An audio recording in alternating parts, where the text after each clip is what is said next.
राम राम जी, सभी बहनों को राम राम। मैं हूँ बाबा रामदास और आप देख रहे हैं स्लो जिंदगी और बाबा की खरी खोटी। मेरे साथ आज अवनीश भाई पीएन शर्मा जी हैं, प्रारब्ध के फाउंडर एडिटर। अवनीश भाई राम राम।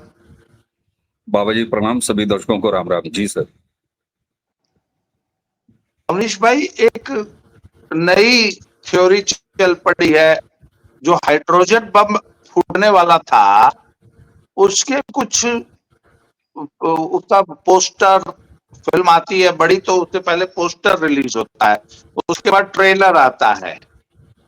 तो अब की बार जो नया आरोप लगाने जा रहे हैं राहुल जी, उसमें इन्होंने एक नई थ्योरी की। 40 लाख वोटर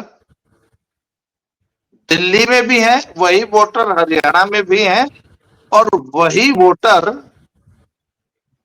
महाराष्ट्र में भी हैं। उन्होंने पहले हरियाणा में वोट किया,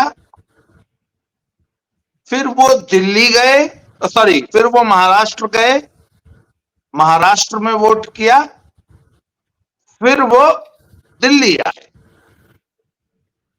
उन लोगों ने दिल्ली में वोट किया। इस तरीके से ये 3 स्टेट बीजेपी ने जीती है।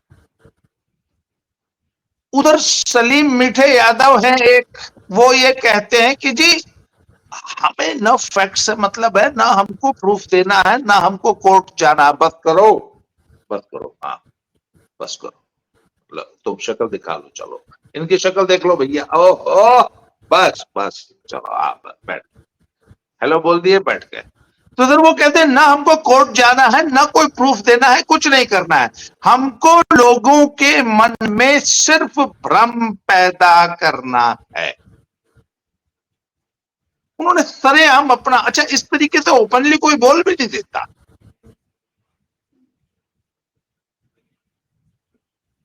और जो दिल्ली के जो राजनीतिक सर्कल है और जो मीडिया के सर्कल है, वहां ये सरेआम चर्चा चल रही है कि तीसरी बार भी ये प्रेस कॉन्फ्रेंस करेंगे और ऐसा ही कोई झूठ पब्लिक के सामने परोसेंगे। जी, आपकी बिल्कुल टिप्पणी। बाबा जी, आपने जो कहा ना उस लाइन से शुरू करूंगा कि ऐसे कोई बोल भी नहीं देता। जिस तरीके से मीठे सलीम यादव ने बोला है, योगेंद्र यादव सलीम ने, जी कि भाई अरफा से बात करते हुए अच्छा वो छोटी सी क्लिप वायरल हो रही है, लेकिन मैं दर्शकों से कहूंगा वायर का वो पूरा इंटरव्यू देखें, वो पूरी बातचीत जो जी अरफा के साथ योगेंद्र यादव की हुई है। मुझे संभवतः भरोसा है कि आपने देख लिया होगा। जी देखिए, योगेंद्र ने जो कहा है और इतना खुल के कहा है और पब्लिक डोमेन में आ गया, इसमें तो कोई वो नहीं है। लेकिन क्या सिर्फ योगेंद्र ने ये कहा कि केवल बकवास करना है हमको और पब्लिक में झूठ फैलाना है? नहीं, खुद राहुल गांधी ने क्या कहा प्रेस कॉन्फ्रेंस में जिस दिन वो प्रेजेंटेशन कर रहे थे, उसके बाद जब हाँ पत्रकारों की बारी आई तो उन्होंने कहा ना कि भाई डेमोक्रेसी बचाना मेरा काम थोड़ी ना है। इसका अर्थ ये है कि राहुल गांधी, कांग्रेस पार्टी, उनके इकोसिस्टम को भारत की जो अभी मौजूदा आपका डेमोक्रेटिक स्ट्रक्चर है, जिसमें आपके पास एक इलेक्शन कमीशन है, हर 5 साल में आप एक चुनाव कराते हैं, उस चुनाव के बाद रिजल्ट आता है, फिर अलग अलग पार्टियां अपना अपना नेता चुनती हैं, जिसका बहुमत होता है उसका प्राइम मिनिस्टर बनता है, उसकी सरकार बनती है। यही तो है। राहुल गांधी इसको डिसोन कर रहा है। सीधा सीधा अर्थ यह है कि राहुल गांधी आपके इस डेमोक्रेटिक सिस्टम को डिसोन कर रहा है। राहुल गांधी भले इसी सिस्टम से सांसद रायबरेली से चुन के वो लीडर ऑफ अपोजिशन है, लेकिन राहुल गांधी को अब भारत का ये लोकतंत्र नहीं मांगता। अगर मैं मुंबईया लहजे में कहूं तो उनको अब ये भारत का लोकतंत्र नहीं मांगता। अब क्या मांगता है उनको? अब उनको यहां पर तख्ता पलट करना है। आपको ध्यान हो, कांग्रेसी इकोसिस्टम या हैंडल्स तख्ता पलट जैसे शब्द, रिजीम चेंज। भारत में कभी रिजीम चेंज और तख्ता पलट का शब्द कभी नहीं रहा। यानी 70, 72, 75 सालों में क्या भारत के राजनीतिक डिस्कोर्स में बाबा जी कभी रिजीम चेंज, सत्ता पलट, तख्ता पलट ये शब्द रहा? नहीं रहा। हराओ, बुरी तरह हराओ, चुनाव में हराओ, इंदिरा गांधी के समय भी इंदिरा हटाओ। इंदिरा हटाओ का मतलब क्या? कुर्सी पटक के इंदिरा को उठा के मत हटाओ। लड़ो, पूरी ताकत से लड़ो, चुनाव लड़ो और चुनावी प्रक्रिया से हटाओ। पहले चुनाव से लेके और 2014 तक, 2019 तक, 2024 तक भारत में ये डिस्कोर्स है। लेकिन 2024 के चुनाव के बाद एक व्यक्ति जो भारत के लोकतंत्र में संसद में लीडर ऑफ अपोजिशन है, वो आपकी इस व्यवस्था को नहीं मानता, डिसोन कर रहा है। उसको इस सरकार का, नरेंद्र मोदी का तख्ता पलट करना है, उसको भारत में रिजिम चेंज कराना है। इसका अर्थ यह है कि उसको भारत में तानाशाही लानी है। ये वो प्रयास कर रहा है। राहुल गांधी अब चुनाव के जरिए नरेंद्र मोदी को हराने की बात नहीं कर रहे हैं ना, संकेत दे रहे हैं। बिल्कुल संकेत नहीं दे रहे हैं। अब इसका मैं बता रहा हूं क्यों। कांग्रेस की नीयत और औकात, ध्यान से सुने सर दर्शक, कांग्रेस की नीयत और कांग्रेस की औकात, ये दोनों नरेंद्र मोदी और अभी की सरकार को चुनाव से हराकर सत्ता से बाहर करने की नहीं है। और यही कारण है कि आप देखिए ये रिजिम चेंज की बात करते हैं। और दूसरा, ये 2024 के तुरंत बाद मल्लिकार्जुन खड़गे ने क्या क्या 6 महीने में सरकार गिर जाएगी। कभी वो कोई घुंघराले बाल वाला उठता है जयराम रमेश, 4 महीने में सरकार गिर जाएगी। ये कहता है कि बस बस 6 महीने की बात है, नरेंद्र मोदी आगे आगे भागेगा और पीछे पीछे लाठी लेके लोग उसको दौड़ाएंगे। उसके बाद कहता है ये सरकार में गिरा दूंगा। ये सब भाषा क्या है? ये चुनावी भाषा? क्या हम लोकसभा चुनाव के साल में चल रहे हैं? भाई ये भाषा अगर बिहार में बोली जाए कि हम नीतीश कुमार को भगा देंगे, हम नीतीश कुमार को हटा देंगे, 15 दिन के बाद, 2 महीने के बाद, दिसंबर में देखेगा आप नीतीश कुमार कुर्सी से बाहर हो जाएंगे, तब तो समझ में आता है। लेकिन लोकसभा चुनाव तो इस साल है नहीं। ये बात, ये शब्द, ये लहजा अगर साल 2028 के अंत में या 29 में होती, तब तो हम मान सकते थे कि ये आने वाले चुनाव में एग्रेशन के साथ कांग्रेस पार्टी और राहुल गांधी इस सत्ता के खिलाफ लड़े हैं, जो कि बहुत अच्छी बात लोकतंत्र में। लेकिन अभी 4 साल पड़ा हुआ है, इलेक्शन ड्यू 29 में है और रिजीम चेंज, सत्ता पलट, तख्ता पलट की बात करना, राहुल गांधी और कांग्रेस आपके इस डेमोक्रेटिक सिस्टम को नहीं मानता। इसलिए वो सुप्रीम कोर्ट तक पर सवाल उठाती है। जब सुप्रीम कोर्ट कहता है कि राहुल गांधी एक अच्छे या सच्चे भारतीय की तरह बिहेव करो, प्रियंका वाड्रा कहती है सुप्रीम कोर्ट की औकात है कि हमें सिखाएगा और बताएगा कि सच्चा भारतीय कैसे रहना चाहिए हमको। दूसरा, राहुल गांधी वो कहता है इलेक्शन कमीशन फ्रॉड है।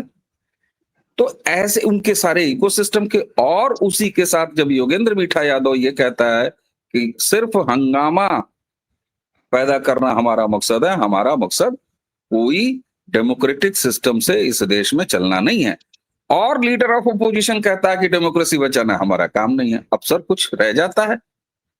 अब तो ये देश को देखना होगा, इस देश के बाकी सारे लोग देखें, कांग्रेस पार्टी खुद देखे कि उसका अब खुद को इलेक्शन कमीशन में वो एक पॉलिटिकल पार्टी के रूप में रजिस्टर्ड रखना भी चाहती है कि नहीं रखना चाहती है। तो राहुल गांधी अब पूरी तरह तानाशाही वाली परंपरा में, विपक्ष में रहते हुए तानाशाही, और वो चाहते हैं कि यहां पर बाहरी शक्तियों की मदद से, जो उनके मास्टर्स हैं, और यहां भारत में मजहबियों की भीड़ से, और एक उनके दिमाग में घुसा दिया है कम्युनिस्टों ने कि 60% के लगभग वोट नरेंद्र मोदी और इनकी सत्ता के खिलाफ है। तो उनको ये लगता है कि विदेशी शक्ति 60% में से 40-50% लोग, 20-25% इनमें से जो एक करोड़ों वाली संख्या है मजहबियों की, जो सड़क पर उतर जाती है, ये एक ऐसा यहां पर पैदा करना चाहते हैं। इसीलिए बांग्लादेश कहते हैं, इसलिए नेपाल कहते हैं। लेकिन 100 बात की एक बात सर, उखड़ इनसे कुछ रहा नहीं है, न इनसे कुछ उखड़ेगा। कारण ये कि इस देश का 90 साल का भी अगर वरिष्ठ नागरिक एक्टिव है और वोट डालते हैं, तो वो भी इस देश में राष्ट्रवादी क्रांति कर रहे हैं। और जे अगर किसी स्कूल कैंपस में, पंजाब यूनिवर्सिटी में अगर है, अगर वो दिल्ली यूनिवर्सिटी में है, अगर वो हैदराबाद सेंट्रल यूनिवर्सिटी में है, तो वहां वो अपना काम कर रहा है। हर 5 साल बाद राज्यों में मतदाता अपना काम कर रहा है। इनकी सरकारें स्टेट में घटती चली जा रही हैं। तो ये साफ तौर पर दिखा रहा है कि भारत के नागरिकों का विश्वास तो मौजूदा लोकतंत्र में है। भारत में और पार्टियां जो भी हैं, जो इनके सीधे प्रभाव में नहीं है, उनका तो है। अच्छा, एक चीज और सर, जब से ये बहुत हार्ड लाइन लेने लगे हैं वोट चोरी पे, क्या आपने ये महसूस नहीं किया है कि इनके घटक दलों की दूरी इनसे बढ़ती जा रही है? आपने ध्यान दिया है सर? अब उतनी तेज राहुल कहीं आगे निकल चुके हैं, और ये जो पूरा ग्रुप है ये साफ तो दिखाई दे रहा है, लेकिन जैसे होता ना कि एक यात्रा चल रही है, उसमें कोई एक लौंडा जो है ना, वो जबरिया गाड़ी लेके बहुत आगे निकल जाता है। राहुल की ये स्थिति हो चुकी है खुद विपक्ष में। अखिलेश यादव उतना तन्ना के अब उनके साथ नहीं है, तेजस्वी यादव उतना तन्ना के अब उनके साथ नहीं है, ममता बनर्जी तो बिल्कुल अलग है उनसे, जबकि उनके यहां भी एसआईआर होने वाला है, जबरदस्त तरीके से एसआईआर होने वाला है। जी, मैं आपको एक बात बता दूं कि एसआईआर पूरे देश में हो रहा है, और सर ये जो पंजाब में अप्रवासी भैया भगाओ की जो मुहिम चलाई गई है, इसके पीछे एक कारण ये निकल के आ रहा है कि लुधियाना शहर में इनके वोटर्स की संख्या 1.5 लाख से ऊपर है। मोटा मोटी अगर उसको विधानसभा सीटों में डिस्ट्रीब्यूट किया जाए तो लगभग 20,000 प्रति विधानसभा। हालांकि ये संख्या ज्यादा है, 1.5 लाख बड़ा कंजर्वेटिव सा एक फिगर बताया जाता है, असल फिगर बताते हैं कि 2.5 लाख से ऊपर है। खैर, इसके अलावा कोई ऐसा गांव नहीं है जहां कम से कम 10, 20, 50 वोटर ना हो।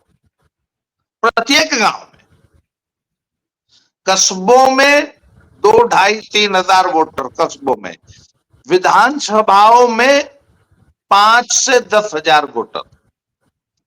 अब पॉलिटिकल पार्टीज ने ये कंक्लूड किया है कि ये मोर और लेस मोटे तौर पे बीजेपी का वोटर है और इनको हटा दिया जाए। और आज की तारीख में जो पंजाब से आवाज आ रही है ना, अब उन्होंने स्टैंड बदल दिया है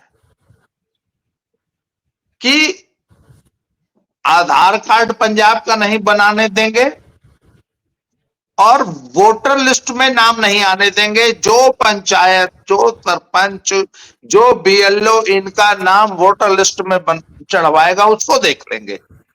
सर, इसका मतलब, अच्छा, इसमें कौन कौन पार्टियां शामिल हैं? वो तमाम पार्टियां जिनको कि भैया वोट नहीं देते। फॉर एग्जाम्पल, जो अमृतपाल सिंह की जो नई पार्टी बनी है, वो कांग्रेस और आम आदमी पार्टी।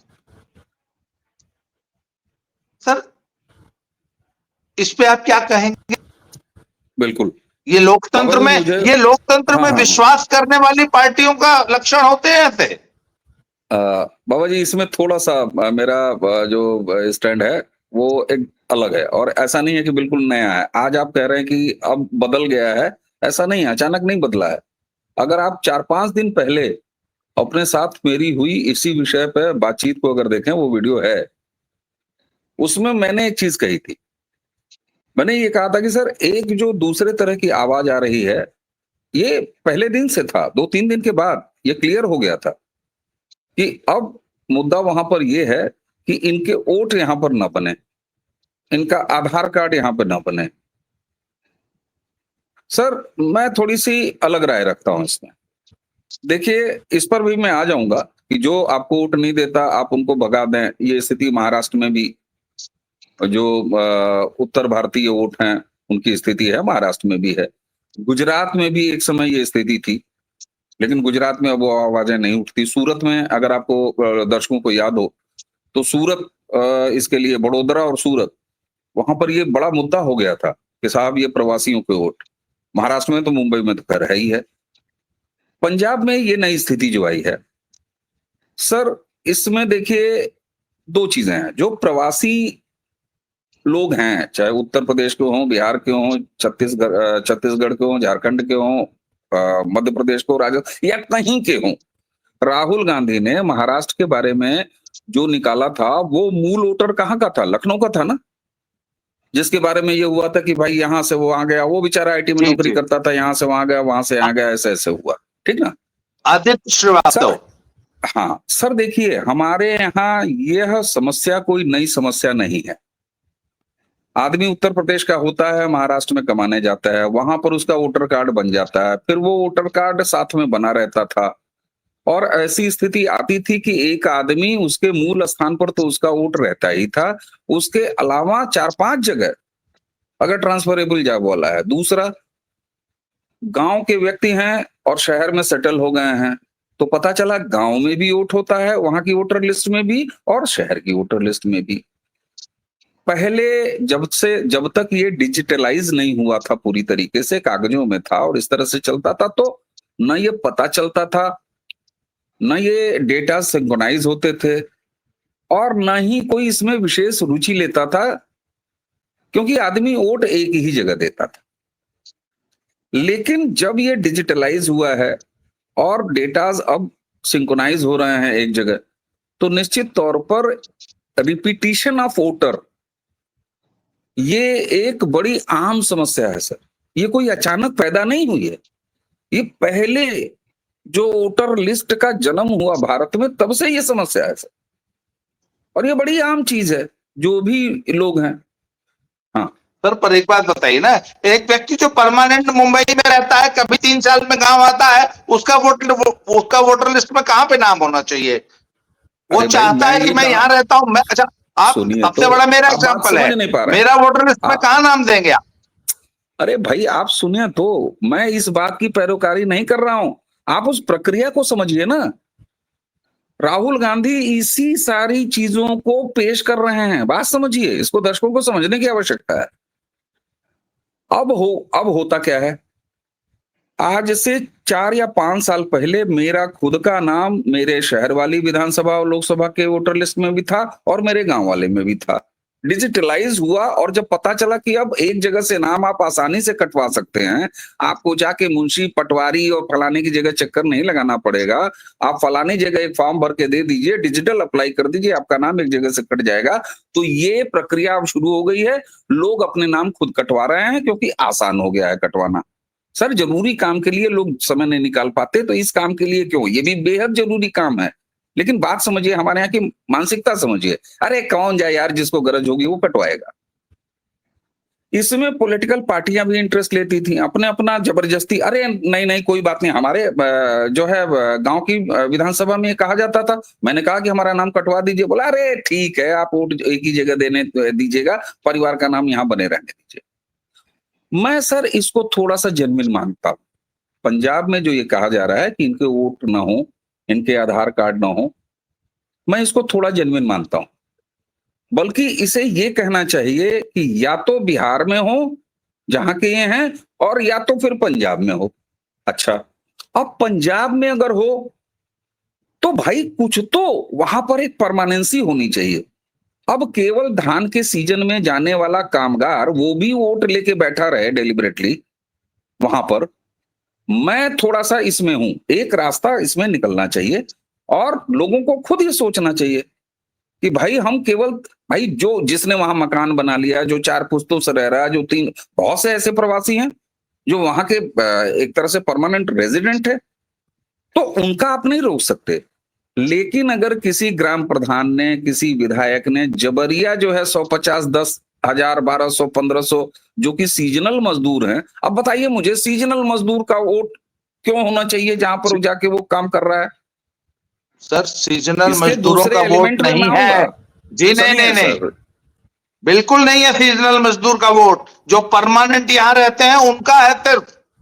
अरे सुन तो लीजिए, आप सेंटेंस तो पूरा होने दीजिए। सीजनल मजदूर का क्यों होना चाहिए? नहीं होना चाहिए। अब आते हैं, नहीं होना चाहिए, अब मान आते हैं, लिया। हाँ ठीक, अब आते हैं। अब डेलिबरेटली हिंदू वोटर्स को वहां से हटाना, जो वहां की कुछ पार्टियां जिसका आपने नाम लिया उनको वोट नहीं देती हैं, उनको हटाना, उसको मुद्दा बनाना, निश्चित रूप से ये महाराष्ट्र में भी होता है। ये अकेला पंजाब की अलबेली समस्या नहीं है। ये स्थिति अगर आप ईमानदारी से बतियाइएगा तो सर कलकत्ता, बंगाल के कई जगहों पर ऐसी चीजें होती हैं। और तो और असम का सबसे पहले बहिरागत आंदोलन क्या था सर, जो लेट 70s में शुरू हुआ था? बंगाल का ये त्रिपुरा का चलो पलटाई क्या था सर? अगर आप इतिहास में जाएंगे तो सतही सनसनी नहीं, हाँ बड़े भद्दे तरीके से, बड़े सस्ते तरीके से पंजाब में इसको किया जा रहा है।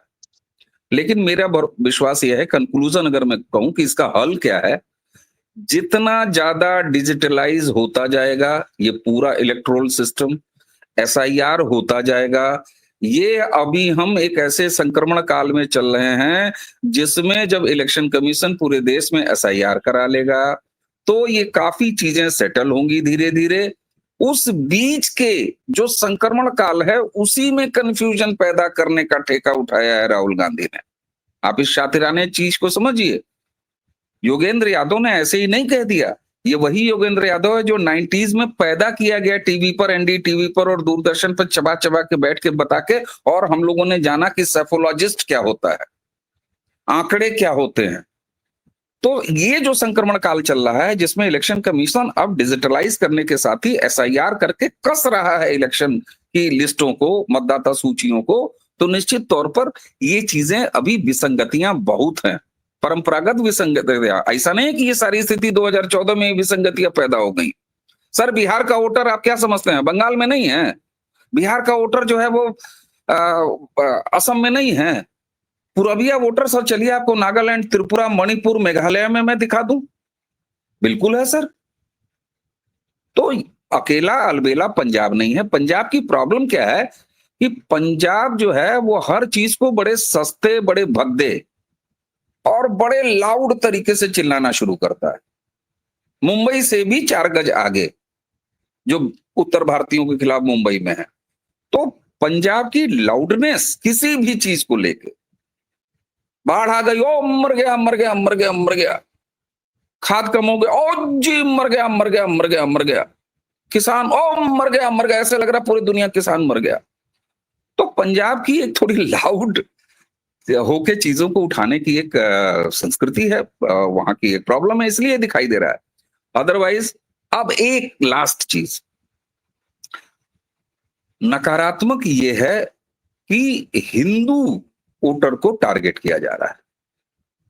आपकी नीयत क्या है? आपकी नीयत केवल प्रवासियों को हटाने की नहीं है, आपकी नीयत केवल गैर पंजाबी वोटर्स को हटाने की नहीं है, आपकी नीयत ऐसे वोटर को हटाने की है जो बहुसंख्यक रूप से हिंदू है और आपको वोट नहीं देता, भारतीय जनता पार्टी को वोट देता है। अब सवाल यह है कि फिर इनके वोट बनवाने का आरोप किस पर है? क्या वो सारे भारतीय जनता पार्टी वाले हैं मुखिया?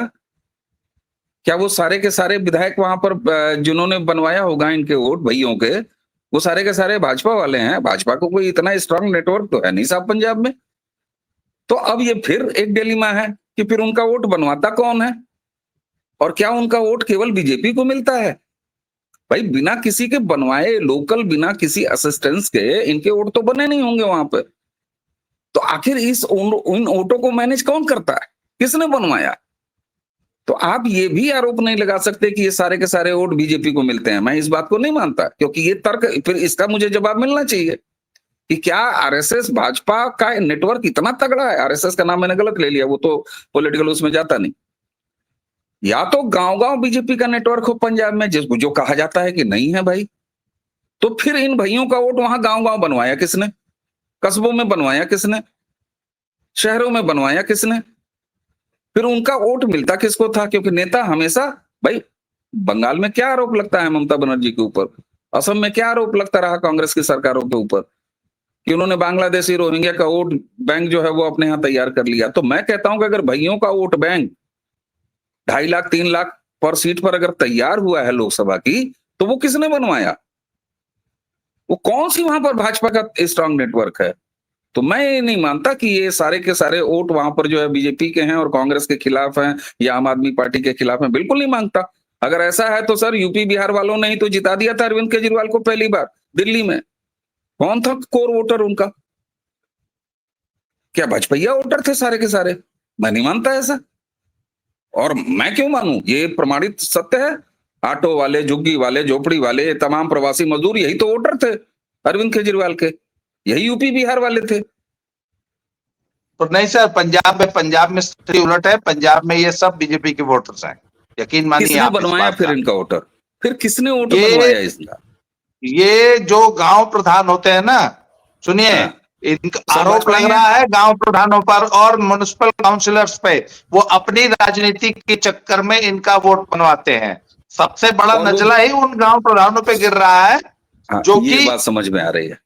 ये बात समझ हाँ में आ रही है इसलिए क्योंकि ग्राम प्रधानी जो है वो पार्टी स्तर पर लड़ा नहीं जाता है ना? हाँ और जो लोकल इलेक्शन है वो वाले क्या बोलते हैं, टाउन एरिया यहाँ एरिया पे वाले, नहीं सर, वो भी यहाँ पार्टी बेसिस पंजाब पर में नहीं जो, लड़े जाते हैं। सुनिए, हाँ, पंजाब में जो वार्ड मेंबरी है ना शहरों की, वो बड़ी मलाईदार वो हर जगह हो गई है पोस्ट सर। मानी जाती। वो हर जगह हो गई है, स्थिति समझिए सर, कारपोरेटर हर जगह हाँ मलाईदार स्थिति हो गई है सर। हाँ कभी दिल्ली के कारपोरेटर की हैसियत बाकी जगहों के विधायक की तरह होती थी। आज सब जगह है, जितने भी नगर निगम है, जितने भी महानगर निगम है, उन सब जगह स्थिति ऐसी हो गई है। ग्राम प्रधानी की पोस्ट सर, इलेक्शन आप समझ रहे हैं? यूपी में आइए जरा जी और ग्राम प्रधानी का बजट देख लीजिए चुनाव का सर, करोड़ों में चला जाता है, मैं आपको बताऊं। जी जी बिल्कुल। तो ये मुझे लग रहा है कि ये एक चर्निंग पीरियड है, जिस चर्निंग पीरियड का लाभ, इसी का लाभ, ये जो करेक्शन हो रहा है ना, ये वैसी स्थिति है कि नाम कटना, एडमिशन होना, जो स्कूलों का सीजन चल रहा होता है, उसी के बीच में कंफ्यूजन पैदा करने वाले जो दलाल घूमते हैं, शिक्षा माफिया घूमते हैं, वही भूमिका कांग्रेस और राहुल गांधी को इनके लेफ्ट जो गिरोह है उसने समझाया है, और उसी पर राहुल गांधी काम कर रहे हैं कि ये 2-3 साल चलेगा, क्योंकि ऐसे 2-3 दिन में पूरे देश में एसआईआर नहीं हो जाएगा सर। ये कम से कम अगले 2-3 साल चलने वाला खेल है, तब जाके पूरे भारत में एसआईआर कंप्लीट होगा, और राहुल गांधी अगले 2-3 साल ये लगातार इसी तरह की स्थिति बनाते रहेंगे। लेकिन सर हकीकत यह है कि जैसे पंजाब का सॉरी जैसे बिहार में एसआईआर हुआ, तो वहां का जैसे जैसे जिस स्टेट का एसआईआर होता जाएगा, वहां का स्थानीय आदमी, उस स्टेट का आदमी ये समझ रहा है कि हमारा कील कांटा वोटर लिस्ट का दुरुस्त हो रहा है, ये कहीं से कोई वोट चोरी फोरी ऐसी कोई चीज नहीं है। जैसे बिहार कन्विंस हो गया और बिहार ने लतिया के भगा दिया राहुल गांधी के इस कॉन्सेप्ट को। इसी तरह बंगाल होने वाला है, आप देखिएगा, लतिया के भगा दिया जाएगा। हाँ, बंगाल में एक दूसरी स्थिति है, वहां पर चूंकि भाईजानों के वो मजहब विशेष के हैं, तो वहां आपको अब देखना होगा कि बंगाल कैसे रिएक्ट करता है इस चीज को। यही स्थिति आपको असम में नहीं दिखाई देगी, क्योंकि असम में काफी कुछ होमवर्क पहले हेमंता बिश्व शर्मा ने करके रख लिया है, एनआरसी के जरिए और बाकी जरिए। उत्तर प्रदेश जैसी जगहों पर ऐसी चीज नहीं होगी, आपको सेम बिहार वाली स्थिति नजर आएगी जिस दिन उत्तर प्रदेश में एसआईआर होगा। जैसे यूपी के लोग अपना सब सही करा लेंगे, मध्य प्रदेश में देखने को नहीं मिलेगा, पंजाब तो में भी ये देखने को नहीं मिलता, क्योंकि पंजाब लाउड है, हर चीज चिल्लाता है, और इतनी तेज चीखता चिल्लाता है कि पूरा लगता है कि साहब सब कुछ पंजाबी में हो रहा है। तो ये एक अलग फर्क है, इसलिए पंजाब साउंड ज्यादा करता है। तो आपका ये मत है कि अगले 2-3 साल तक राहुल गांधी का ये वोट चोरी वाला जो हाँ हाँ, झूठ है, चलता ये रहेगा, देश को ऐसे ही चलता रहेगा, ये बरगलाते चलता रहेंगे। रहे। चलिए आज की हाँ हाँ, चर्चा ये को ही बात समाप्त करते हैं सर, दोबारा सर किसी नए विषय पे आपसे चर्चा करूंगा। तब तक के लिए जय श्री बिल्कुल राम, सर। हर हर महादेव। जय जय श्री राम, प्रणाम सर। जय श्री